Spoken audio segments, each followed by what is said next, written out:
Hello everyone, it's me again. Today I will recap the movie Spider-Man, Far From Home. The movie is set 8 months after Iron Man snapped, Thanos' army was completely destroyed, and the disappeared people returned to normal life. The opening of the movie is Fury and Agent Hill appearing in a ruined area. They were informed that the storm passing through here had a human face. While Hill was still skeptical, a blue smoke fell from the sky, and a man named Quentin Beck stepped out. At this moment, a giant made of earth appeared behind them. Beck immediately used a blue electric current to hit its face. At the same time, in New York, Midtown School is broadcasting a video to commemorate Tony Stark. After the blip event, those who returned are still the same, but those who stayed have grown 5 years older. In a corner of the classroom, Peter Parker is consulting with his best friend, Ned, about his intention to confess his love to MJ during their upcoming trip to Europe. That night, Spider-Man's Aunt May organizes a charity event to comfort those affected by the blip incident. Happy Hogan brings a large sum of money to donate. Seeing the beautiful Aunt May, Uncle Happy almost forgets the sign. He tells Peter that Commander Fury is calling Peter for an urgent matter, but Peter deliberately avoids it and promises to call Commander Fury back later.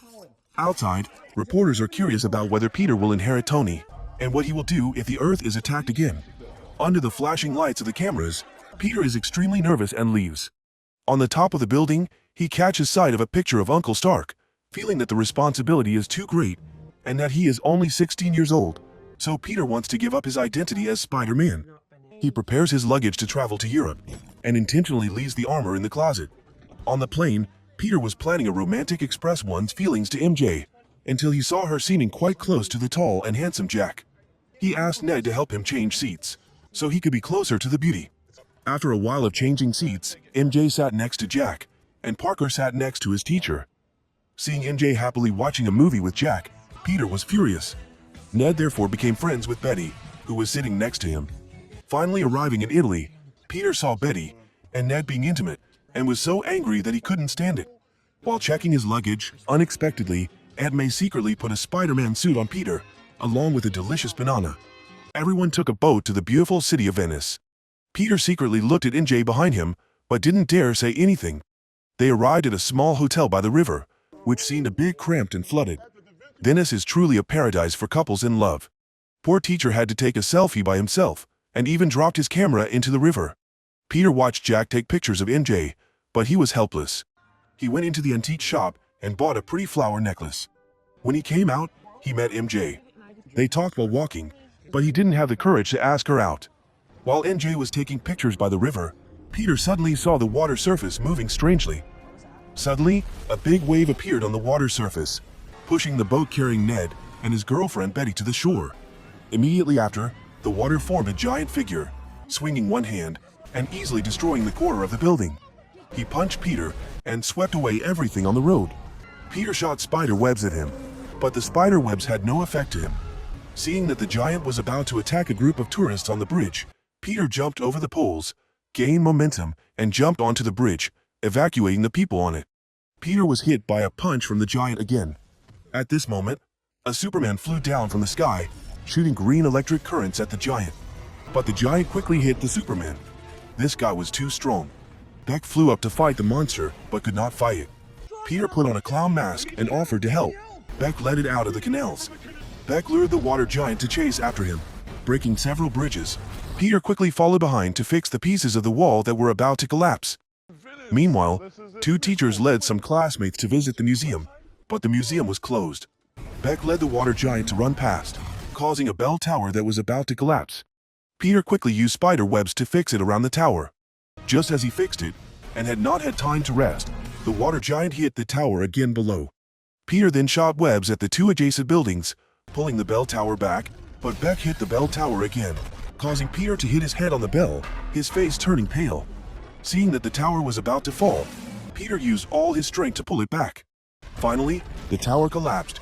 Beck summoned a green stream of air to tie the water giant up, then used magic to tear the water giant in half. Beck landed to say goodbye to everyone and flew away. Aunt May watched the news at home and called Peter worriedly, asking him why he didn't use the Spider-Man suit. The news about the green superhero was on TV, and everyone happily called him Mysterio. When he returned to his room, Ned chloroformed and passed out by Commander Fury. Because Peter kept avoiding him, he used this method to meet him. Fury briefly explained the upcoming mission, but was constantly disturbed by people outside. In order to avoid Nick going crazy, Peter had to wear the Spider-Man suit and follow him. Fury gave him the glasses that Tony left behind. After that, the two went to a secret base of Nick's. Here, Peter met Quentin again. He came from another space crack, due to the snap. The water monster is one of the elements born from the black hole of the universe, including earth, water, wind, and fire. Mysterio has destroyed 3 entities, leaving only the very strong fire element. It destroyed Beck's planet 616, and now it's attacking Earth. So Spider-Man needs to cooperate to go to Prague, but Peter refuses because he's still young and feels he can't handle this mission. Nick also sympathizes and agrees to let him go home. The next morning, the teacher announces a change in the class's tour schedule from Paris to Prague. Fury also prepares a car and a driver to take good care of Peter. Along the way, Spider-Man tries on the glasses that Uncle Stark gave him. When he says, "Edith," the glasses immediately turn on. He has access to the entire Stark network worldwide, including satellites and telecommunications networks. He just looks at everyone and sees all their messages. Halfway there, the driver stops at the rest stop. Peter is shown a separate path. He meets a girl. She gives Peter the clothes Fury prepared to prevent Peter from revealing his identity during the mission. Who would have thought that as soon as he takes off his pants, Jack comes in and sees? He quickly took a picture to show MJ. Peter was restless at this time, so he asked Edith to delete the picture on Jack's phone. Unexpectedly, he accidentally activated the satellite to release a drone to attack they. Peter wanted to stop him when a friend snatched his glasses, and in the rush, he accidentally punched his classmate unconscious. A bullet was fired. Spider-Man could only pull the driver's steering wheel. Luckily, the driver was a good driver, so he brought the car back to safety. The drone was about to launch a second attack. Peter quickly distracted everyone, jumped off the roof of the car, and shot webs to destroy the drone. Jack wanted to show MJ the picture, but the picture had disappeared. The whole group safely stopped in Prague.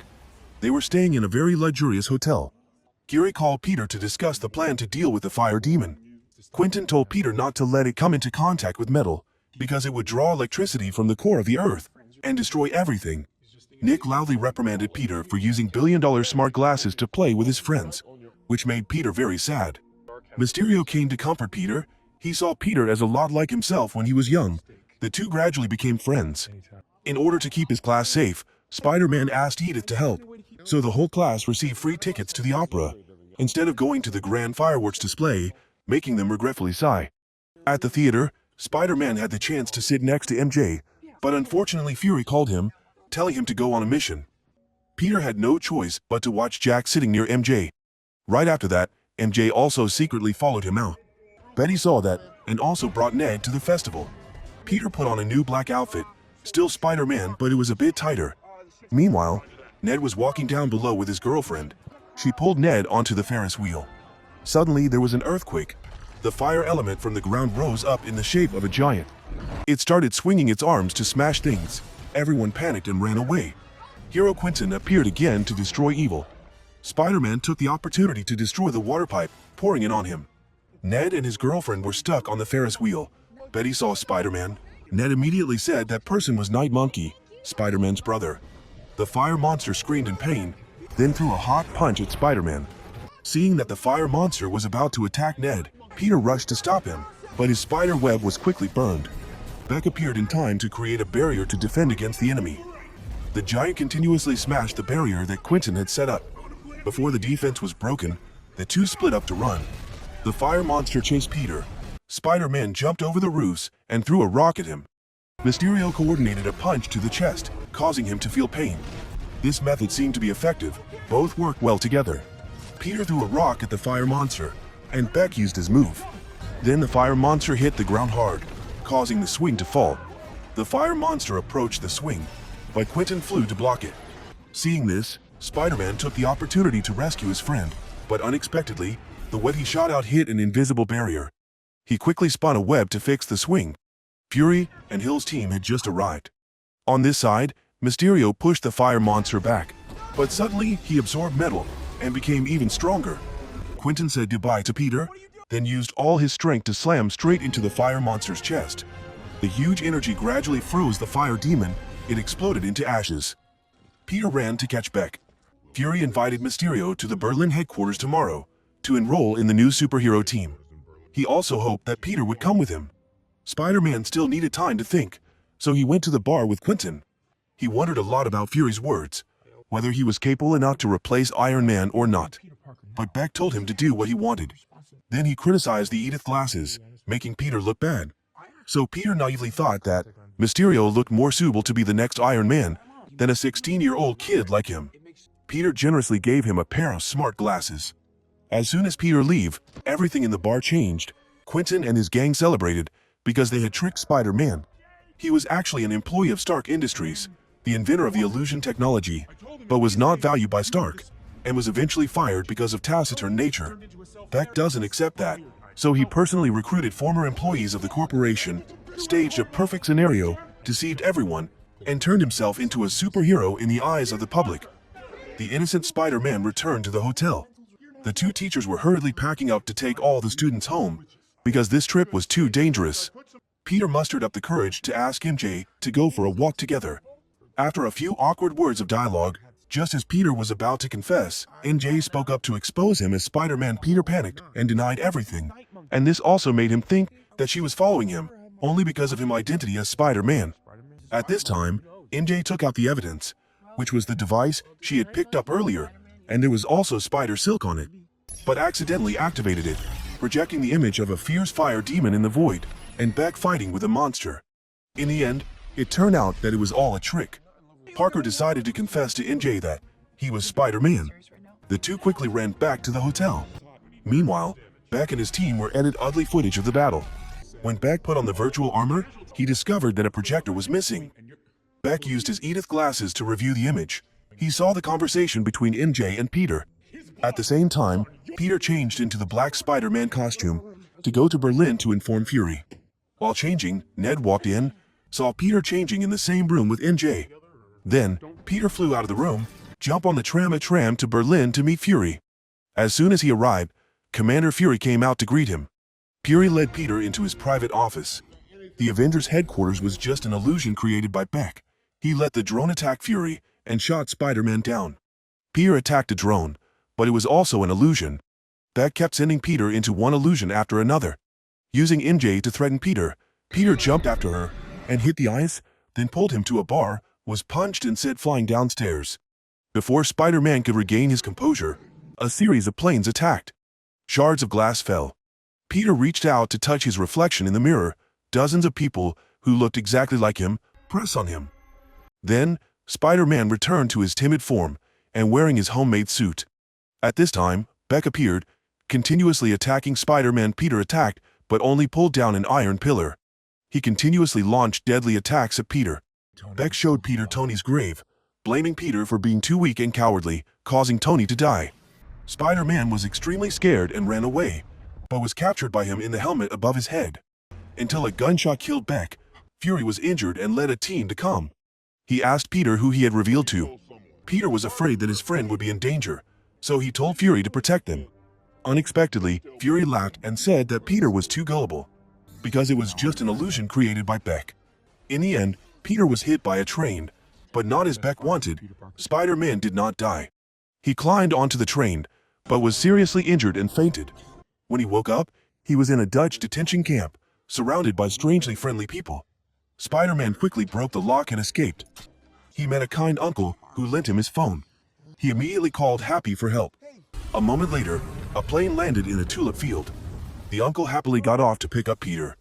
After being tricked, Peter had some experience, so he tried asking a few questions before he dared to trust and hug Happy. On the plane, Happy helped him sew up his wound. Peter had not yet recovered from the crisis, always blaming himself for letting down Uncle Stark. And Beck was using the glasses to kill his friends and half of Europe. Happy comforted him, saying that no one could replace Iron Man. Spider-Man was just himself, and Iron Man always trusted him. Peter regained his spirits. He was determined to destroy Beck. Happy opened a plane compartment. Inside was the design technology that Tony left for Peter. He went in and designed a suit for himself. Happy smiled, seeing Peter's appearance exactly like his old friend Stark. Peter was truly a smart boy, worthy of being the successor of Iron Man. At the same time, his class suddenly received a free tour of London. Jack was still angry, about Peter sneaking away, so he tried to get everyone on his side, and was eventually criticized by the whole class for taking pictures of other people taking a shower. Fury received news of an increase in electromagnetic pulses in London, so he came here, placing all his hopes on Quentin, the fake superhero. Quentin called his teammates, ready to set up a battle. Satellites released countless drones to the ground. He increased the voltage to pretend there was an earthquake. Happy thought of a way, video calling Fury to see their location, conveniently reminding him that appearances can be deceiving. Peter gave Uncle Happy the necklace. If anything happened to him, Happy should give it to MJ. But Uncle Happy wanted Peter to return alive and give it to his girlfriend himself. The new Spider-Man armor was also gradually completed. A dark cloud of thunder began to appear. This time, Mysterio combined all 4 elements, creating a monster 4 times more powerful than before. The driver was Mysterio's man, drove to the middle of the bridge and escaped. A moment later, a storm appeared. The teacher quickly evacuated the students. The bus was quickly sucked into the air by the monster and exploded. Mysterio controlled the drone, shooting everywhere, adding to the realism. Just when everyone was extremely scared, he played the hero and flew to stop the monster.